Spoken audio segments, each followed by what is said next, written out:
1 Samuel 16:23. Whenever the evil spirit from God bothered Saul, David would play his harp.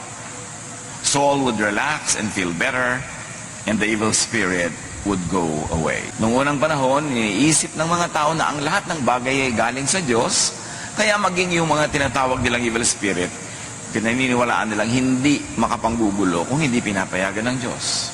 At itong episode na ito, si Haring Saul masyadong bothered. Masyado siyang maraming psychological baggage that he was already suffering. But whenever David would play the harp for him and even sing for him, the so-called evil spirit would go away, he would relax, he would go to sleep. Sa tinagal-tagal ng ating pag-aaral ng Biblia, pagsamba, paglapit kay Jesus, dapat ang bunga nito ay kapayapaan, katahimikan ng loob. Happiness is blank, blank. Mamaya na natin lalagyan ng laman. Panginoon, salamat po. Dahil kayo ay patuloy na nagbibigay sa amin ng mga kaunawaan, kaliwanagan, para lalo kami magkaroon ng buhay na payapa, tahimik, isang buhay na masagana sa aming espiritu, sa aming kalooban. At ngayon, Panginoon, sa aming paglapit sa inyo, sa pagdiriwang namin ng kabutihan nyo sa aming buhay, patuloy nawa kayong mangusap at umakay sa amin. Be our preacher, our teacher, unto Jesusness, into a life of peace and rest and love. Father, we ask you, we seek you to be our preacher in the name of your Son, Jesus. Happiness is, ano nga ba talaga ang elemento, ang sangkap ng tunay na kasiyahan? Negative emotions, according to studies, become negative energies that block other energies. Na yung ating mga negative emotion, they become electrical impulses in the body, they become energies that are negative, at sumasalungat sila sa pagdaloy ng ibang mga positive energies in our body. Kaya nagkakaroon tayo ng mga karamdaman pag lagi tayong mga merong negative emotions. Yung nararamdaman mo lang sa iyong puso, nagiging physical, at nagkakaroon ng mga physical manifestations. James 3:16, for where you have envy and selfish ambition, there you find disorder and every evil practice. And that disorder is not only in terms of social relationships among people, it also happens within the organs of the body. Nagkakaroon ng mga iba't ibang sakit. Kaya yung mga tao pag ninenervyos, naninigas ang sikmura, nasisiraan sila ng digestive processes. Kapag sila ay laging galit, nagkakaroon sila ng mga problema sa lungs. At pagka sila ay laging nagagalit, umaapekto pa ito sa liver. Maraming effect. In fact, pagka natatakot o kaya ay nagsiselos, hindi makakatulog, apektado ang physical health. Iisa ang tao at ang kanyang damdamin, ang kanyang katawan, ang kanyang kaluluwa ay iisa rin. Luke 6:45, a good man brings good things out of the good stored up in his heart. And an evil man brings evil things out of the evil stored up in his heart. Kung ano daw ang laman ng puso, yun ang lumalabas sa bibig, lumalabas sa kilos, yun ang nagbubunga sa pang-araw-araw na buhay.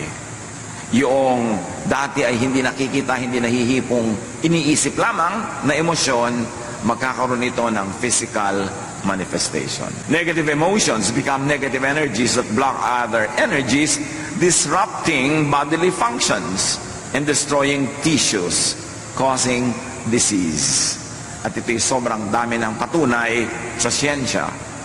At sinasabi yan sa Biblia, Proverbs 14:30, a heart of peace gives life to the body, but envy rots the bones.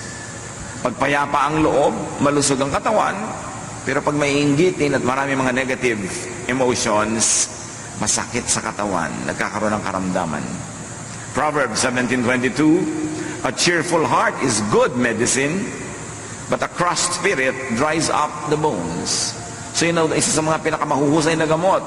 Yung ikay maligaya, ikay masaya, ikay payapa, tahimik. Na kung cheerful ka, kung ang iyong attitude is to find good in everything, to find happiness even in difficult situations, yung ikaw ay optimistic, hopeful, daig mo pa ang merong maintenance medicine. Negative emotions like sadness, loneliness, depression, anger, hatred, jealousy, envy, worry, fear, at kung ano pa, make you sick. Napatunayan na yan sa napakaraming mga experiments at mga observation in a scientific way. Pag mga negative ang emotions, madali magkasakit. So beware of social media na napakadali mong magalit, mainis na mga nababasa mo o napakadali mong manginis sa mga ipinopost mo. Very poisonous kung minsan yung pupunta ka lamang dyan kung ano-anong negative emotion na ang iyong madarama. So social media could be toxic, could be dangerous to your health pagka hindi ka nag-ingat at wala kang inner protection. Proverbs 15:13, a happy heart makes the face cheerful, but heartache crushes the spirit. Na pag ang tao ay masaya sa kanyang kalooban, hindi mo mailihim sa mukha. Ganon din pag siya nagselos, pag siya nagalit, kitang-kita mo sa mga tiklop ng mukha niya na siya ay galit. At pag umiibig din naman, hindi mailihim kung bakit merong kulot yung mga dulo ng mga labi sa pagngiti. Pati sa paghakbang at paglakad ay kitang-kita mong umiibig ito. At pagka biglang nabigo, kitang-kita mo rin sa kanyang katawan. So yung nararamdaman ng puso, lumalabas sa katawan. Ecclesiastes 11:10, banish anxiety from your heart and cast off the troubles of your body. So yung heart, yung body, pareho yan nagsasuffer when there is anxiety, when there is a psychological baggage. Negative emotions can be caused by very real, present stimuli. Ano ba ang nagiging dahilan ng mga negative emotions natin? Yung tinapakan ka, inaway ka, pinagalitan ka ng wala sa lugar, siniraan ka, yan, mga totoong-totoo. Meron naman, very physical yung stimuli. Yung talagang harap-harapan, binuhusan ka ng kape, sinampal ka, etc., etc. Negative emotion yan. Kasi tunay na may nangyayari na dapat magkaroon ka ng reaction. Proverbs 23, it is to one's honor to avoid strife, but every fool is quick to quarrel. So merong dahilan para ka mang-away, pero sabihin ganun, paghangal ka, mang-aaway ka nga. Pero kung matalino ka, iiwasan mo yun. Hindi lamang dahil sa social problems, legal problems, but you will have physical health problems pag nakikipag-away ka. Proverbs 15:1 and 4, a gentle answer turns away wrath, but a harsh word stirs up anger. Word, salita, sound waves. Pero pag nadinig ng tenga mo, tataas ang iyong presyon, mapupuno ka ng mga energy para maging matapang at mapang-away dahil lang sa narinig ng iyong tenga. So you see how sound waves affects your brain and how your brain decodes it and turns your body into a warrior. At pagka nasa war-like mood ang katawan, toxic yon. Ang effect nun, later on, masama sa katawan na yon. The soothing tongue is a tree of life, patuloy nung verse, but a perverse tongue crushes the spirit.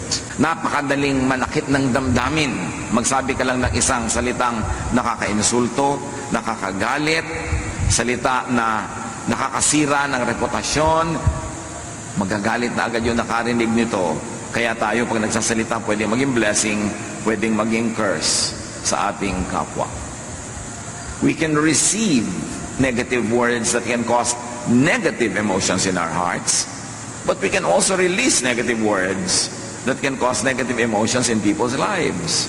We are custodians of our mouths, of our tongues, and our capacity to either hurt, wound, or heal with words. Ganun tayo. Tayo yung mga mararamdamin, dinaramdam natin, ating naririnig. Ikinatutuwa yung positive, ikinalulungkot yung negative. Kaya dapat mapili sa pinapakinggan at sa sinasabi. Negative emotions can be caused not only by real things that are happening, but also by thought, even without real present cause. Kahit hindi totoo, kahit hindi mo kaharap, kahit hindi tangible, audible, imaginein mo lang ang effect sa katawan mo, the same. Kaya yung mga mapanibughuin, mga selosong asawa, ini-imagine pa lang nila na pinagtataksilan sila ng asawa nila, nagiinit na yung tenga nila dito, dumadalas na ang tahip ng kanilang dibdib, tumataas ang blood pressure. Imagination pa lang yun. Kasi hindi kinikilala ng katawan ang pagkakaiba ng tunay na nagaganap at nung nagaganap lang sa ating imagination. As far as your body is concerned, whether it is happening in real life or it's happening only in your imagination, the effect on the body is the same. Kaya binabantayan natin ang ating iniisip. Ang daming teaching sa Bible about watching what you think of. Mark 7:21-22, for it is from within, out of a person's heart, that evil thoughts come. All these evils come from inside and defile a person. That evil could be an outright evil thought, evil ideas against others, or it's evil against your own body, your well-being, your peace of mind. And sabi diyan, it comes from within you. It comes not from others, but from within you. Proverbs 4:23, be careful how you think. Your life is shaped by your thoughts. Hindi ka biktima ng mundo. Kasi kahit may mga taong napuputokan na ng lindol at mga bulkan, kung ang pag-iisip nila optimistic and hopeful, hindi sila nawawala ng pag-asa, hindi sila nalulungkot, hindi sila bumibigay. Pero meron naman mga tao na blessing na nga ang dumadating, pero hindi sila kontento, lagi silang mareklamo, lagi silang naghahanap ng wala, magiging malungkot sila lagi.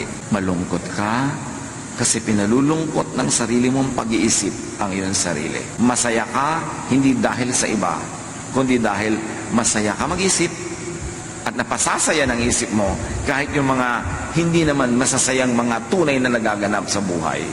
So it is all happening in the mind. The Bible calls it more often as in the heart. Ang iyong kasiyahan o kawalan nito, ang iyong ligaya o lungkot, depende kung paano ka mag-isip. Hindi depende sa nangyayari sa labas mo sa mundo.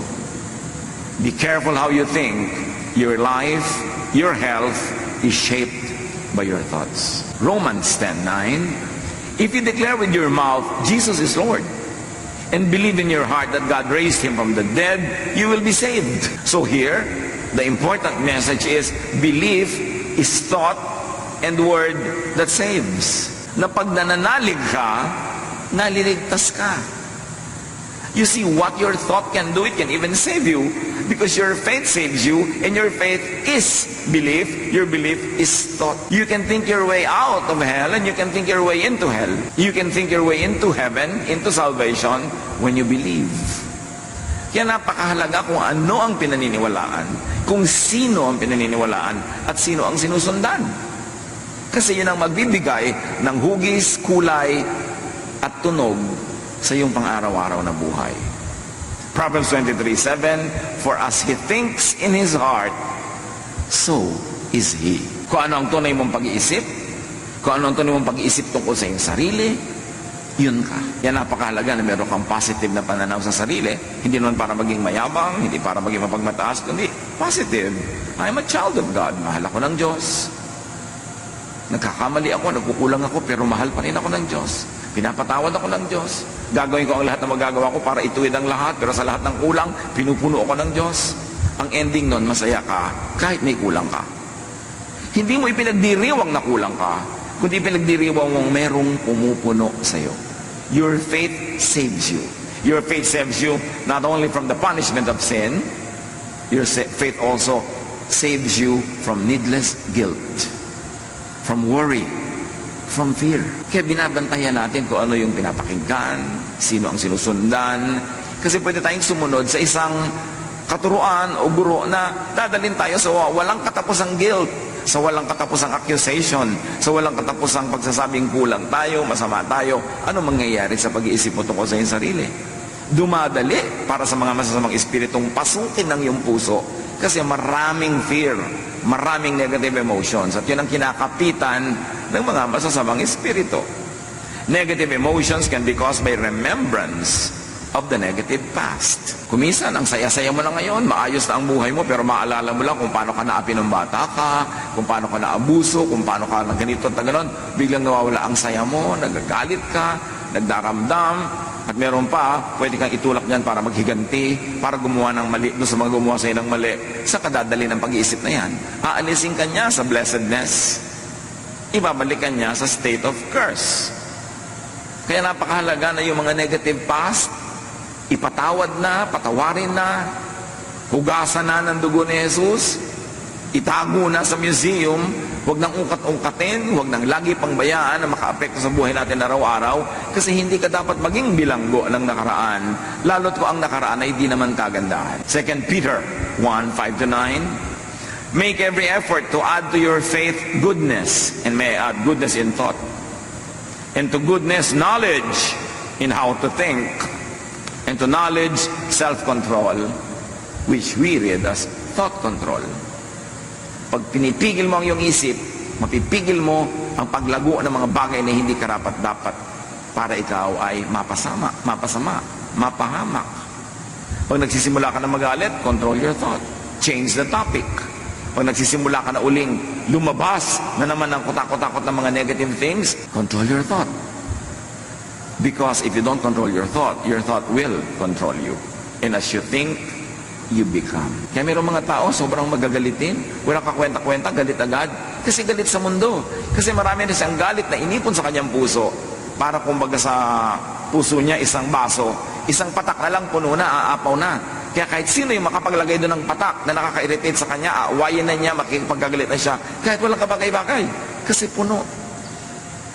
Kaya dapat yan na ipasa Diyos na, kalimutan ang mga nakaraan na hindi maganda, yung mga sama ng loob, yung mga itinatanim nating mga tampo, alisin na, kasi lagi kanyang pahihirapan. For if you possess these qualities in increasing measure, they will keep you from being ineffective and unproductive in your knowledge of our Lord Jesus Christ. The knowledge that brings you into peace. True knowledge of Jesus Christ brings you in a state of peace, of serenity, of love. Sayang ang religion na 40 years na, 35 years, 34 years, tapos hindi ka pa rin payapa, hindi ka pa rin tahimik, ang dali mo pa rin matakot, ang dali mo magalit, at ang dali-dali mong mag-guilty na parang wala kang Diyos na tagapagligtas, parang hindi ka mahal ng Diyos. Sayang ang lahat na yung pagpupagod sa mga religious activities. But whoever does not have them is blind, forgetting that they have been cleansed from their past. Tayo yung nalinis na, napatawad na, at mayroong isang one wholesale paglilinis at patawad.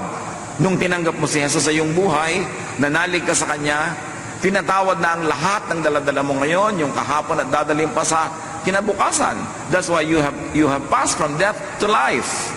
Hindi ka na dapat laging matakot na araw-araw na naman, nawawala na naman yung kaligtasan mo na yan, kasi nga, you pass from death to life, although hindi dapat gawing lisensya para mamuhay ka ng wild.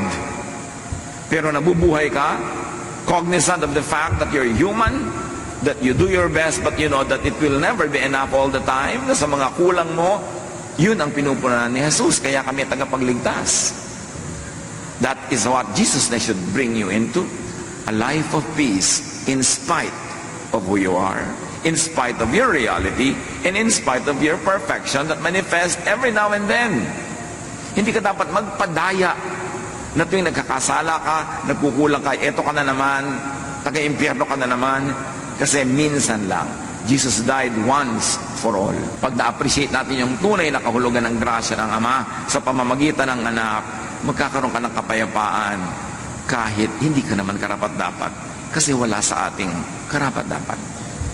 Kaya luwalhati ng Diyos yung kanyang pagliligtas sa atin by grace, through our faith in the Lord Jesus Christ. Philippians 3:13, dahil sa mga napakaraming nakaraan na mabigat at masakit, one thing I do, forgetting what is behind and straining toward what is ahead.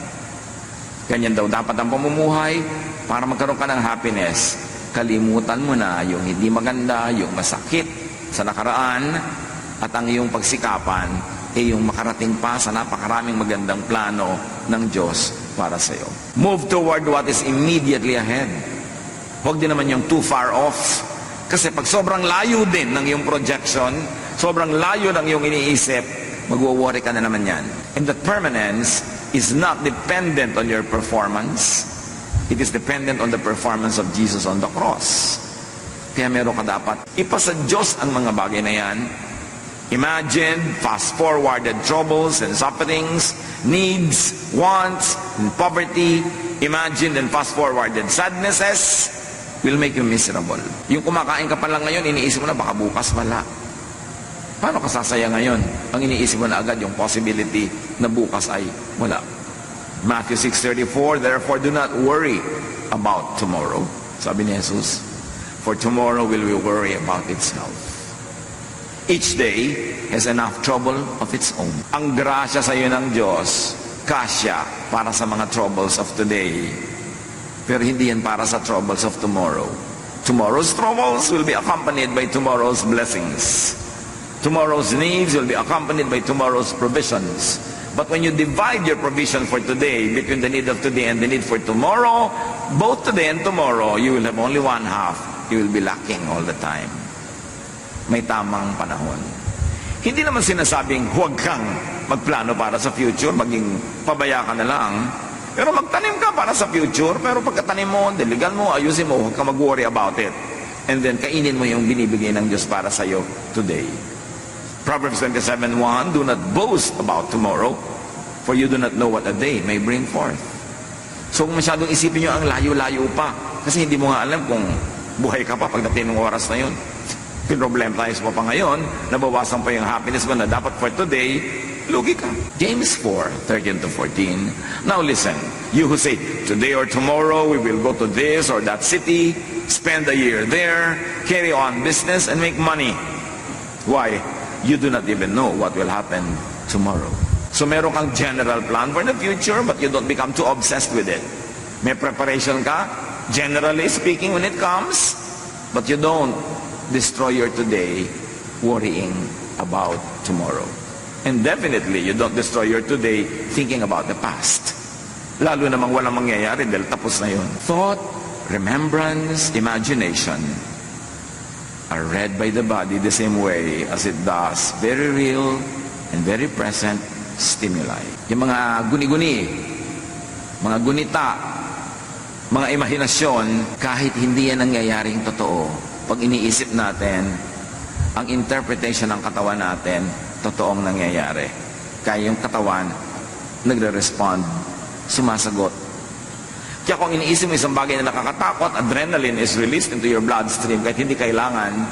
Kaya pag nag-isip ka ng mga bagay na nakakatakot, nakakagalit, mamaya pagod na pagod ka. Kasi yung adrenaline was released into your blood system. At ang ending nun, pagod ka. Bantayan ang iniisip. Yung mga nag-iisip ng problema, at least kung problema ang darating sa future, they suffer at least twice. They suffer now thinking about it, and they suffer pag dumating na yung oras na yun. Isa yan sa mga burdens ng pagmamahal. Pag may mahal ka, ang laging fear mo, baka siya mamatay. So kasama mo siya ngayon, baka siya mamatay. Pero buhay na buhay pa siya. So yung katawan mo, nagre-response sa idea na yun. Nalulungkot na siya, nagwo-worry na, tapos bukas baka siya mamatay. Iniisip mo yun. 50 taon mong kasama sa buhay. Isipin mo, 50 taon mong iniisip mo baka siya mamatay. So pag namatay na talaga yan, doon ka ngayon magre-respond na naman ng totoo. So 2 beses ka nag-suffer. Before and during. And the before could be a lot of days, a lot of years. Ang dami natin laging iniisip. Kaya kung minsan yung iba, nasa bakasyon, iniisip na ko pag uwi ko, baka marami kong problema. Huwag pa naman naisipin pag uwi mo na. Kasi nasa bakasyon ka, hindi ka nag-enjoy. Yung problema, ang iniisip mo, pagdating mo may problema nga, 2 beses ka nag-suffer. Paano kung pagdating mo walang problema? At least you suffered already once, imagining it. Yung pala naman, hindi mangyayari. Mga anak ng Diyos, isa yan sa mga dapat nating mapagsanayan, to control our thoughts. Kung saan mo pinapayagang dalhin ka ng thought mo, dun niya dadalhin ang katawan mo, ang kalusugan mo, ang ugali mo at ang asal mo. The body reacts accordingly to your thoughts. Kaya tingnan mo, pagka ikaw ay seloso sa iyong mahal sa buhay, o selosa ka, kahit wala siyang ginagawa, inaaway mo na. Kahit wala siyang ginagawa, hindi mo man awayan, nakasimangot ka. Pag uwi, nakasimangot ka, wala kang gana. Kasi inimagine mo, meron siyang kalaguyo kanina sa mall. Imagination mo pa lang yun, pero naapektuhan na yung asal mo. Bibigyan mo asawa mo ng kape, malamig. Bakit malamig, dear? Pag-initan mo. Diba? Bakit ka ganyan? Kasi ini-imagine ko may kasama ka. Yung ganon. Pero hindi mo naman siyempre aaminin na may ini-imagine ka. Ang masama nun, yung wala naman pala, nagdusa ka na. Ngayon, kung meron talaga, sabi mo, Pastor, paano kung meron talaga? Doon ka lang magdusa. Pag nalaman mo na. Pero hindi mo pa alam, nagdudusa ka na, di ba lugi ka niyan? Paano ko po mapaghahandaan? Wala naman talaga nakakapaghanda sa ganyan. Meron ba talagang napigil pagka gusto? Naku, hayaan mo. Gumawa ka ng buhay mo, masaya ka, productive ka, para kung sakali mangyari yon, hindi ka pilay na pilay na pilay. Yan ang sinasabing, maganda ka sa future, pero don't be obsessed with the future. Yung paano po kaya pagka nagluko yung asawa ko, mga 10 years from now, ngayon in love sa akin, pero ang dami ko na pong nakitang pagkatapos, iniiwan yung asawa, ano pong paghahanda ang gagawin ko? Mag-gym po ba ako? Magpapasexy ako? Magpapaganda ako? Ang dami magagandang iniiwan pa rin. Gusto mo maghanda? Pero ipanalangin mo huwag matuloy. Maghanap buhay ka. Kailangan may pera ka. Para pag iniwan ka, hindi ka gutom. Ngayon, hindi ka iniwan, di doble pera nyo, masarap. Dapat nakahanda ka, hindi yung negative na puro fear, wala ka namang ginagawa. Imagine, and you will feel. Imagine in your body experiences very physical effects of thought. Kaya yung halimbawa, matatakotin. Sa gabi, ayaw matulog mag-isa, ayaw patay ang ilaw. Sa kabilang kwarto, meron kang isang kasambahay doon na tahimik at masarap ang tulog, ikaw hindi. Bakit? Anong pinagkaiba? May multo ba sa kwarto mo at sa kanya wala? No. Magkaiba kayo mag-isip. Tinatakot mo ang sarili mo. Naku, amoy kandila. Mabuti nalalayo ang mga lamok. Kaya ka matakot sa mga ganyang bagay. Paano mo kinokontrol ang isip mo o ikaw ang kinokontrol niya? Your body suffers, gets tired, and gets sick.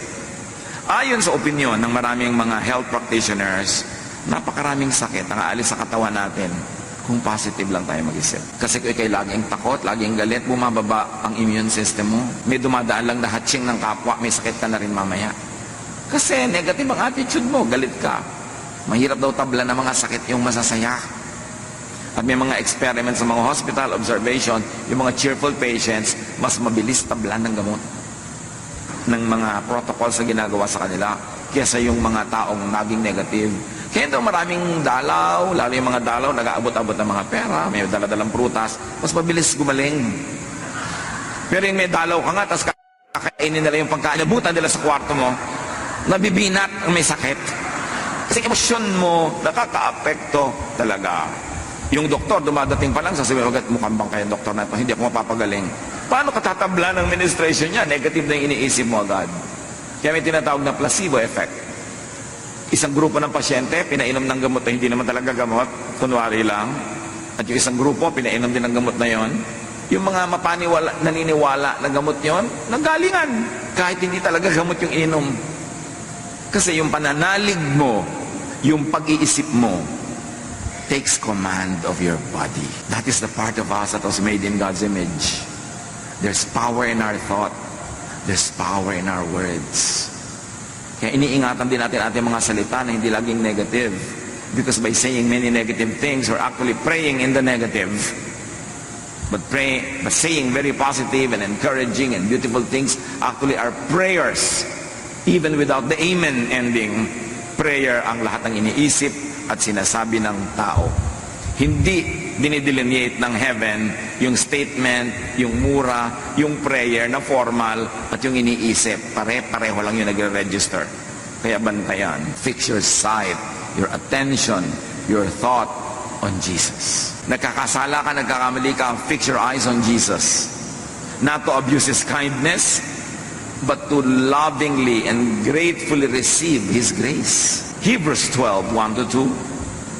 We must get rid of everything, and I say every thought that slows us down, especially the sin, and if we may read it as negative thought or lack of faith, that just won't let go. And we must be determined to run the race that is ahead of us.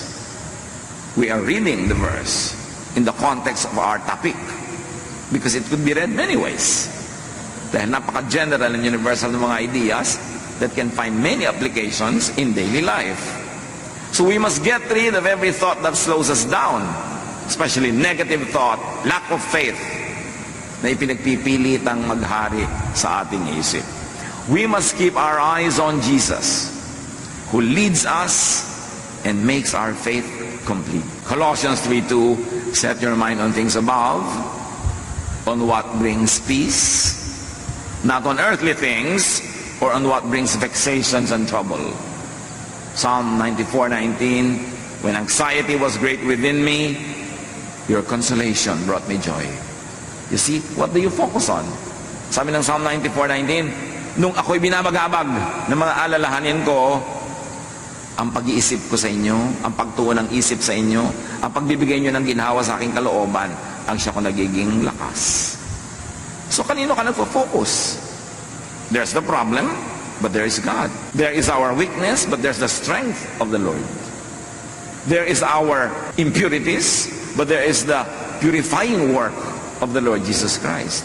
Saan ka titingin? Pag tumitingin ka sa iyong asawa, iyong anak, magulang, kapatid, kapwa, kaibigan, anong gusto mong tingnan? Yung work ng devil sa kanya? Marami yun. Bakit hindi mo tingnan yung work ng God sa kanya? Marami lalo yun. Para ka maging mapagpasalamat and appreciative. Kayong ating binasa kanina, 1 Samuel 16:23 sa simula, whenever the Spirit of God, the evil spirit from God bothered Saul, David would play his harp. Saul would relax and feel better, and the evil spirit would go away. Read the evil spirit as vexation. Probably envy, because Saul was envious of everyone around him, especially David. And then David was playing the harp. Anong nangyayari? There was a non-threat. Relax si David, wala siyang hawak na armas, siya ay tumutugtog, wala siyang hawak na bato na ibinato niya kay Goliath. So there's relaxation. And when there is a non-threat, when there is relaxation, evil spirit goes away. Meaning, peace and rest come instead. Pag inanalyze mo yan, in a very physical way, what drives away the evil spirit? Relaxation, trust, and the beauty of music, the beauty of a song.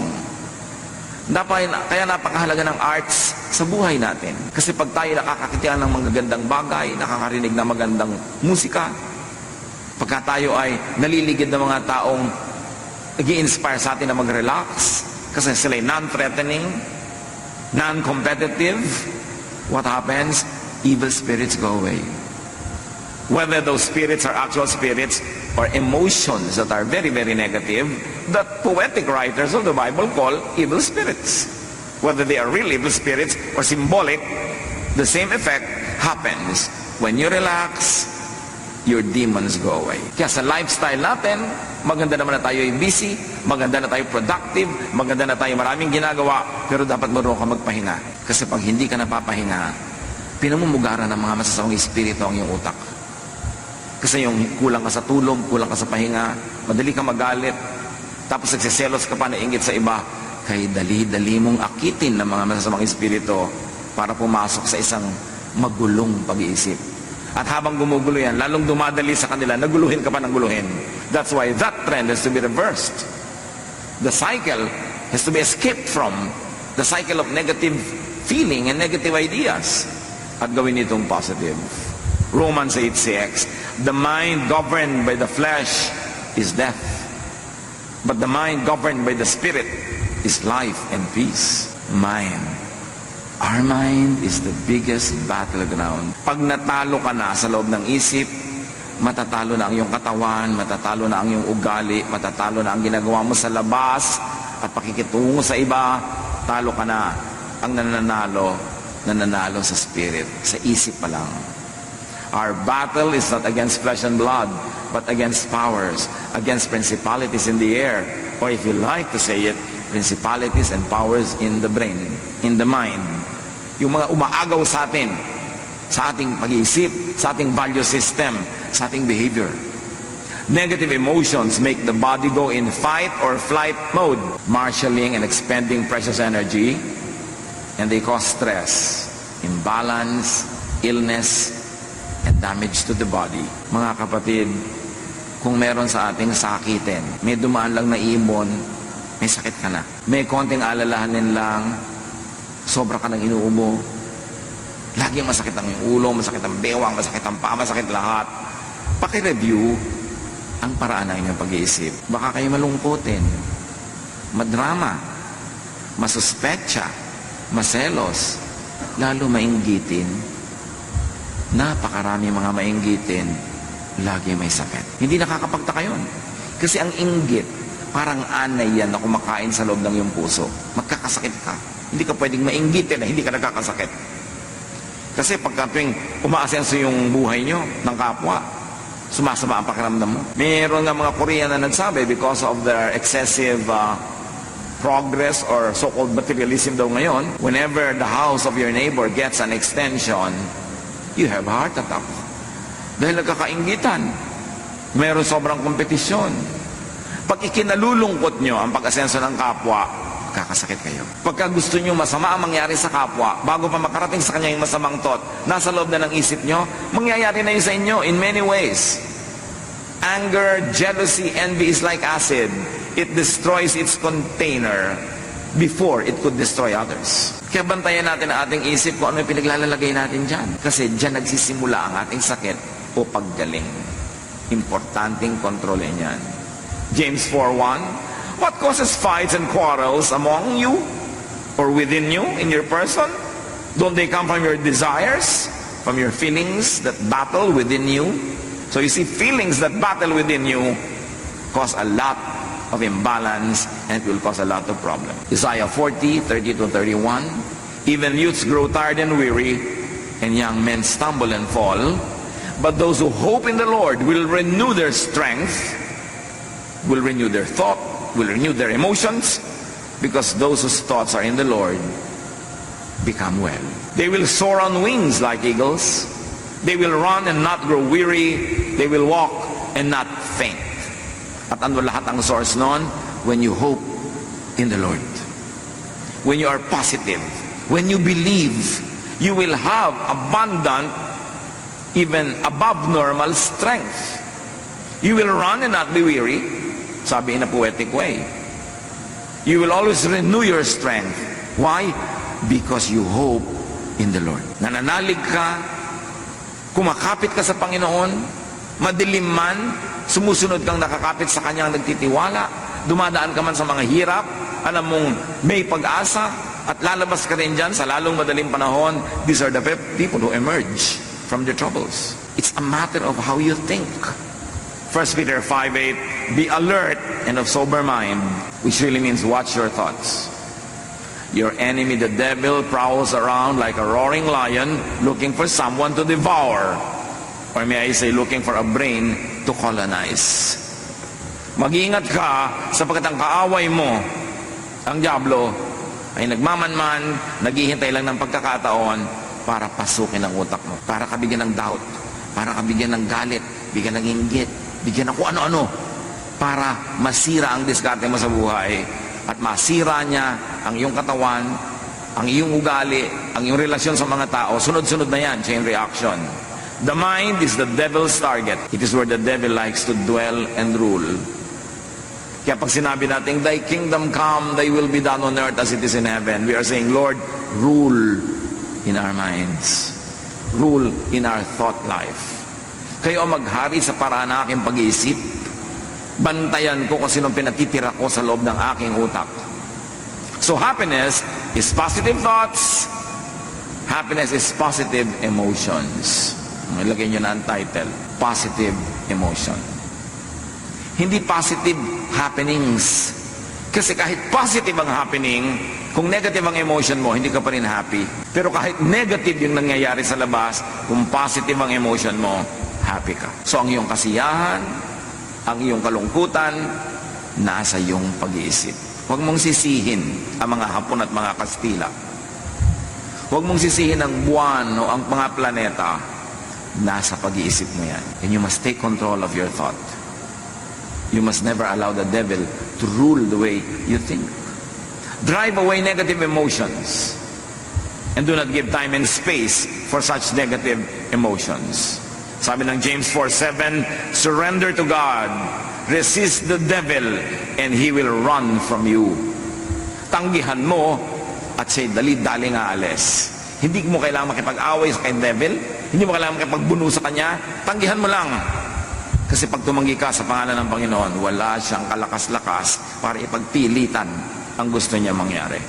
Proverbs 16:32, whoever rules his spirit is better than he who takes a city. Ang tunay na kapangyarihan at lakas ay hindi yung makapagwagi ka ng mga digmaan at magapi mo at ma-occupy mo ang mga cities. No, ang tunay na lakas yung nakokontrol mo ang iyong sariling isip. Na pag naliligaw na yung pag-iisip mo, nagagalit ka na, umiimbento ka na ng mga kung ano-ano, pinipigil mo ang sarili mo. Hindi mo pinapahayaang mamulaklak, lumago, yung ganun mga negative thoughts. So very importantly, forgive the past. As if the past was a person. Forgive others. And also forgive yourself. Kaya maraming relihiyosong tao, mas nagiging sila, hati ang loob. And so many religious people, even the religious leaders, see psychiatrists. This is a fact. Because many religious people, laging hati ang loob. Kasi meron silang iniisip na moral standards na dapat nilang maabot. Tapos alam nila yung katotohanan ng buhay nila na hindi nila naaabot. Nagkakahati-hati ang loob nila. Nagpapanggap sila, nabubuhay sila sa pagkukunwari. Lalong nahahati ang loob nila. Lalo sila nagkakaroon ng mga psychological and emotional sicknesses. Kasi hindi nila nare-resolve na yes, God is holy. Yes, God is perfect. Yes, God is sinless. But God remembers that we are dust. Not a license to abuse it. But whenever your best falls short of God's glory, you know that God's Son, Jesus, His blood cleanses us from all sin. You know that when your best is not enough, it is filled with the grace and kindness of God. So you know that at any state in your life, whatever your actual spiritual accomplishment is, or lack of it, God loves you and God takes care of you. Yun lang ang nagbibigay ng peace. Pag yan ang naunawaan mo sa iyong religiosity, yes, banal na banal ang Diyos, pero ang Diyos manaalala ng ikaw ay gawa sa lupa. Natatanggap mo yun. Hindi mo inaabuso, hindi mo ginagawang lisensya para sinasadya mo ng magkulang, pero alam mo sa iyong mga pagkukulang, pinupuno ka ng Diyos, doon ka lang matatahimik. Kaya pag hindi naintindihan ng tao yung Jesusness, the love of Jesus, at i-misinterpret na yon as a wrong teaching, encouraging sin, which is of course not what it should be, pag hindi niya yun naintindihan, magiging pabigat lang sa kanya ang religious belief. Magiging pabigat sa kanya ang religious membership and even a religious ministry. Kasi laging mahahati ang loob niya sa katotohanan tungkol sa kanyang sarili na alam niya at sa napakataas sa pamantayan na pwede inaabot ng marami, not realizing the grace of God makes us accomplish that through Jesus. So ano dapat ang effect? Nakikita natin sa kasaysayan, napakarami mga depressed people, pero religious. Napakarami mga pagkukunwari, pagbabalat kayo. Kasi ang hindi nila nauunawaan, aside from God is holy, is that your faith, by the work of Jesus, makes you holy. That it fills all the kulang. Pero lagi kong idinidiin na hindi yung lisensya. Para huwag ka na gumawa ng tama, puro mali na lang, no. Sa pagsisikap mong paggawa ng tama, kulang at kulang pa rin yan. God remembers that we are dust. That's when the grace of God is your shelter, is your protection. And when you understand that and live in the spirit of peace and rest because of the work of Jesus, that's when you can have peace. Doon ka matatahimik. At yun ang pangako ni Jesus, my peace I give to you. Come to me, I'll give you rest. Paano ka magkakaroon ng peace and rest kung lagi kang uusigin ni Jesus dahil may kulang ka? Kundi, no.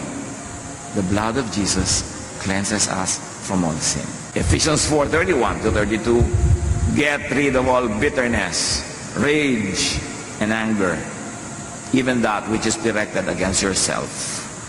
Kasi marami mga tao bitter against themselves, overly guilty about their imperfection. Ang nangyayari, nahahati sila. Nagkakaroon ng schizophrenia. That's why many religious people are psychiatric cases. Hindi nila napagdudugtong yung kabutihan at kabanalan ng Diyos at yung kanilang pagiging tao na habang sinisikap nilang maging kawangis ng Diyos sa lahat ng mga bagay na kulang sila, pinupuno yun ng pag-ibig ng Diyos. So sabi, be kind and compassionate to one another, forgiving each other, just as in Christ, God forgave you. And of course, you should never fail to include yourself. Be kind and compassionate to yourself, forgiving yourself, just as in Christ, God forgave you. At ganon din ang gagawin natin because you have to love your neighbor as you love yourself. So you are kind and compassionate and forgiving also to your neighbor. How else do you have happiness through positive emotions? Do not worry about the future. Worrying will not help. Plant a seed, but do not dig it to see if it's growing. Plant it, take care of it, and then go on with your daily life. Philippians 4:6-7. Do not be anxious about anything, but in every situation, by prayer and petition, with thanksgiving, present your requests to God. And I'd like you to focus on the thanksgiving, because the thanksgiving is how Jesus prayed. I thank you, Father, that you heard me. Ganun na agad. Nagpapasalamat because wala siyang duda na mabait at mabuti ang Diyos. At ano daw ang bunga pag ganon? And the peace of God, which transcends all understanding, will guard your hearts and your minds in Christ Jesus. Malinaw yung transcends all understanding. Magkakaroon ka ng peace kahit lahat ng logic tells you that you should be bothered and troubled. It goes against logic. But yes, God will give you that peace when you trust in Him. So be positive, be hopeful about the future. Huwag yung gamitin ang relihiyon na panakot about the future. Be positive and hopeful about it, because God said, I will never leave you. I will never forsake you. Romans 12:12, be joyful in hope. So we fix our eyes not on what is seen, but on what is unseen. Since what is seen is temporary, but what is unseen is eternal. Mahalaga na mag-focus tayo doon sa sinasabi ng Diyos, hindi sa nakikita lang natin sa ating paligid.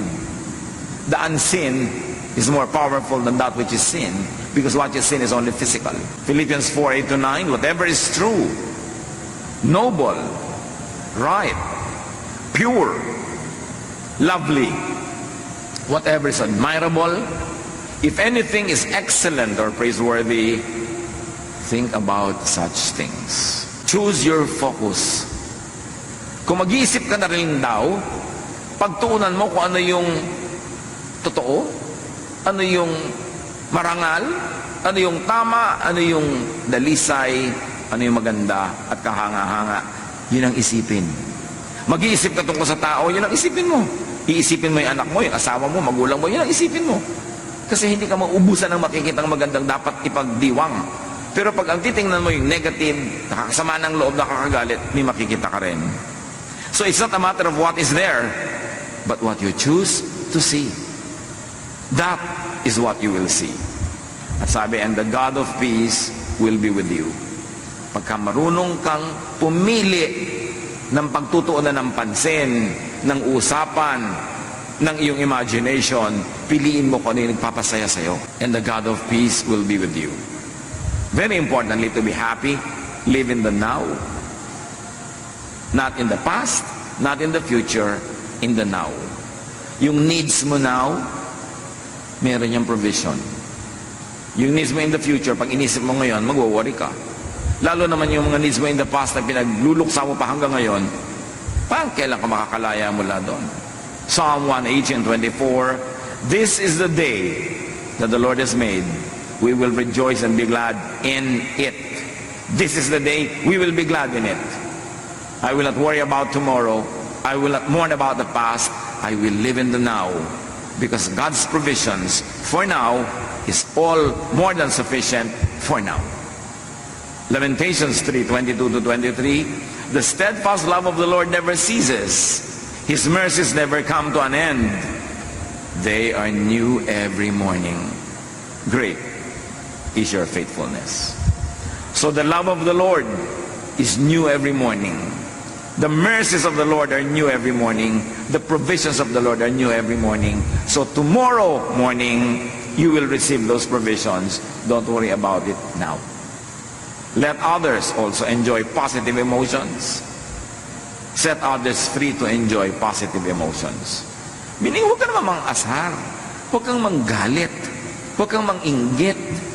Huwag kang gumawa ng mga bagay na ikaiinis, ikagagalit ng iyong kapwa. Maawa ka rin sa kanya. Kasi bawat tao, survivor. Hindi mo alam kung anong pinagdaanan niya kahapon. Hindi mo alam kung anong pinagdaanan niya kahapon, nung nakaraang taon, nung nakaraang 10 taon. So payagan mo naman siyang sumaya ngayon.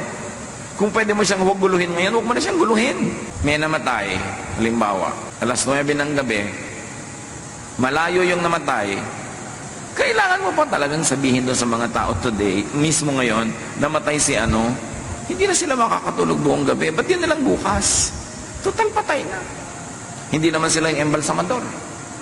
Hindi naman sila yung aayos ng mga arrangement. Ibabalita mo pa ngayon, maawa ka naman, patulugin mo na lang bukas na ng umaga. Pwede ba? Kasi wala na namang maiiba eh. Hindi lang siya makakatulog buong gabi. Meron tayong mga komisan, makapagsalita ka lang, makapagbalita ka lang. Alam mo na makakagulo sa kapwa, pwede namang i-delay pa, ibibigay mo na agad. That's unkind. Unless stakeholder yung tao, unless yung kanyang immediate attention and knowledge of it would change and make things change for the better. Pero may mga bagay na ipinagpapabukas na. Kasi naaawa ka doon sa taong hindi na lang makakatulog ngayon. May mga bagay na hindi mo na ikinukwento. Yung mga, alam mo ba, doon sa kabilang mesa, pinag-uusapan ka, ganito ka daw, ganon. Ano magagawa niya doon sa mga matatabil na dila na yon? Tapos itong tao masaya, gagalitin mo, mawawala yung saya niya dahil pinaadating mo sa tenga niya yung mga nakakagalit na bagay na malaman man niya't hindi, cannot change the universe. Ibabalita mo lang sa tao yung negative kung nanganganib ang kanyang buhay at meron siyang dapat gawin para maligtas o meron siyang pwedeng magawa para ayusin ang situation. Pero for the sake of just being informed, maawa ka sa tao na kumisan sandali na lang siyang sumasaya, bihira na lang ang panahon na siya ay makapahinga, bubuhusan mo pa ng mga bagay na negative, yung isip niya, balik na naman siya sa gulo. We should be kind to one another. Hindi yung ma-unload mo lang yung problema mo, ay naku, salamat naman, gumaan ang loob ko. Nasabi ko sa iyo, oo nga kasi loob ko ang bumigap. Gumaan nga ang loob mo at may expense. May mga ganun, huwag kang paggaan ang loob mo, tapos ibubunton mo lang sa iba. O kaya, hindi rin naman gagaan yung loob mo, bubuntunan mo pa siya, idadamay mo pa. Ang dami-daming ipinagdurusan ng tao. Kung kaya mo na huwag nang dagdagan pa yon, huwag mo nang dagdagan. May mga tao na yung sinasabing the straw that broke the camel's back. Alam niyo mga camel, kinakargahan niya ng napakaraming mga damo na binubuhat niya. Takala ng tao, ang lakas-lakas niya. Meron naman nagdagdag ng isang straw na lang, natumba na yung camel. Kasi isa na lang pala ang idadagdag mo, tutumba na siya. At sa buhay natin, ang mga kapatid may ganon. Yung bang ang dami mong dala, ang dami mong lungkot, ang dami mo nang alalahanin, kung pwede lang sabihin sa mga tao, please, kung may sasabihan ka na magdadagdag ng lungkot ko ngayon, huwag na muna, hindi ko na kayang madagdagan to. Baka masampal na kita. Kahit hindi ikaw ang may kasalanan, nagdidilim na kasi ang isip ko. No? So, please lang, huwag muna akong dagdagan ngayon. Mga kapatid, makiramdam naman tayo. Makiramdam tayo. Lalo itinetext mo lang yung problema. Naiinis ka sa kapitbahay mo, ite-text mo pa doon sa pinsan mo. Hindi mo alam kung ang dami na niyang dala ngayon eh, dadagdagan mo pa. Hindi mo pwede sarilinin mo na lang yung inis mo sa yung neighbor. Ba't ka na mong ipasa? Be kind. Luke 17:3, if your brother or sister sins against you, rebuke them. Sino daw nire-rebuke? Kung sa'yo talaga nagkakasala. Haba, nakatapak yung paa niya sa'yo, ang bigat-bigat ng bakya niya, rebuke them. Kasi ikaw yung natatapakan. Pero hindi naman ikaw yung naapektuhan, hindi ka sa kanya nagkakamali. Huwag kang mag-rebuke na mag-rebuke. Akala naman natin, kung mo churchmate mo, rebuke ka na ng rebuke. Sabi, if your brother or sister sins against you, yung ikaw talaga ang directly, significantly affected and damaged, rebuke them. And if they repent, forgive them. Pero hindi ka rin rebuke ng iba na hindi naman siya sa'yo nagkakasala. Hindi ko mo, member mo rin ng the same church or fellowship, ikaw na to si Mrs. Madam Rebuke, si Mr. Rebuke, na pinapabigat mo ang damdamin ng mga tao, imbes unahin mo muna silang tulungan. Help others have and enjoy positive emotions. Kasi marami ng dala ang kapwa. Romans 15:2, each of us should please our neighbors for their good, to build them up. So stop scaring people. Stop making others worry. Stop provoking others into negative emotions. Kung hindi kailangan, huwag na tayong manakot. Huwag na tayong manggalit. Huwag na tayong magdamay. Kasi ang mga tao, marami nang dalahin. Jesus wants you happy. Pero mangyayari lang yon pag sumunod tayo sa paraan ng pag-iisip niya. Forgive. Forget the past. Be hopeful. Be positive. Be filled with love. And that is the way to happiness. Pag hindi tayo masaya, mga kapatid, tayo ang 99% na dahilan. Paraan ng pag-iisip. Paraan ng ating ugali. At remember, kung tayo mga masasakitin, reviewin ninyo ang inyong pag-iisip, mga kapatid. Ang ating mga emotion, because mind over matter talaga yan. And Jesus wants you well. That's why be changed by the renewing of your mind. Panginoon, salamat. Salamat po dahil kayo ang aming doktor. At kayong nakakaalam na ang unang dapat gamutin ay aming isip. That is really mind over matter. Gamutin ang paraan ng pag-iisip namin. At nasa gayon, with positive thoughts, our bodies are aligned with the energies that come from heaven. Our immune system becomes stronger. We are able to absorb in a better way all the food that we eat. At Panginoon, aming katawan, sumusunod sa aming isip. Turuan niyo kami maging watchful in the way we think. Pagbulay-bulayan natin mga kapatid, ang very personal application nito sa ating mga buhay.